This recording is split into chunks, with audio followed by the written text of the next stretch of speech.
كان يدخل الخلاء. He used to enter الخلاء, the place that he would answer the call of nature. فأحمل أنا وغلام نحوي إداوة من ماء وعنزة فيستنجي بالماء متفق عليه. Al-Khalla is the place that someone will answer the call of nature. It could be the open space. It could be a room that is built for that, as we now have that in our homes. The Prophet would enter the Khalla, فَكَانَ أَنَا وَغُلَامُ نَحْوِي, and myself and a boy like me, that is another small boy of similar age. We will carry al-Idawa min ma. Al-Idawa is water skin. What they put, a small water skin that they put water. Wa'anaza. And anaza is spear made of wood. The head is made of iron. فَيَسْتَنْجِي بِالْمَاءِ. And then the Prophet sallallahu alaihi wasallam will clean himself with the water. Al-istinja is removing the traces of the urine and the defecation from your body after you have answered the call of nature. Now, what is the relevance of this hadith in this bab? Ibn al-Hajar al-Asqalani wants to let us know that it is permissible for you to use water alone without any other thing to clean yourself after defecating or urinating.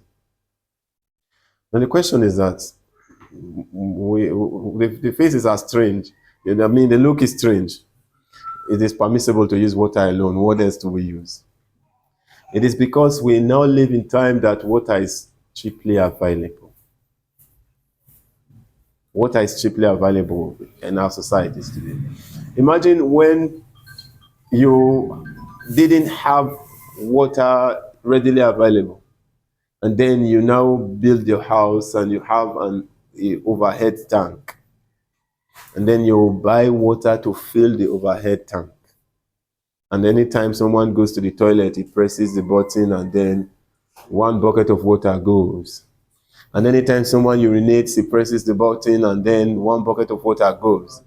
And by the next morning, the entire tank, 2,000 liters of water has finished. And then you want to buy another one again, kalla, it never will happen.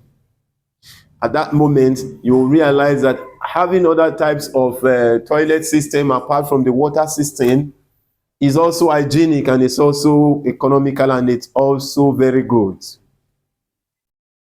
Sometimes because of culture, because of what we are used to, we now feel like this has to be the only way. Every other way, it's not true. After answering the call of nature, the Prophet ﷺ has also taught his companions that they can use things like stone to clean themselves. And they forbade the use of arouth, dung, dried animal shit. And then again you wonder, how can they use shit? We know how the animal shits look like. But it is not what we understand here. In these places that are very dry, when the cow, you will see places, cow shit on the ground, and it will be so dry that you can even carry it and it will be so dry that it does not irritate you at all. You will not find any smell from it at all. And then when you look at it, you start imagining what you can even do with it. Until when the rains will come again. But even though a route could look like something you can use, the Prophet ﷺ forbade it. Of course, from our little understanding of medicine today and human system, we will know why the Prophet ﷺ, or part of the wisdom behind forbidding using of a route, dried animal dung to clean ourselves. He also forbade the use of bones, animal bones that have been dumped, and then you feel like, okay, just use it to clean yourself. But he permitted the use of stones. And today we can also have things like tissue paper, toilet rolls. It is easy when we now say it is better to use the toilet roll first before you now use the water to wash yourself. Because by so doing, it will prevent your hand from coming in contact with the feces, the shit directly. Sometimes you wash your children's body after urinating, and then you wash your hand and wash your hand and wash your hand, and the smell doesn't leave. To the extent you have to use something like bleach to wash your hand.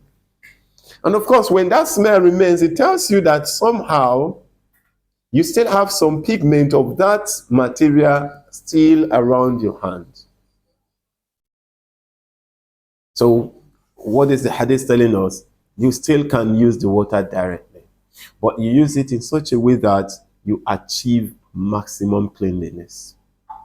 This is what the hadith is saying here, that the Prophet ﷺ used only water to clean himself.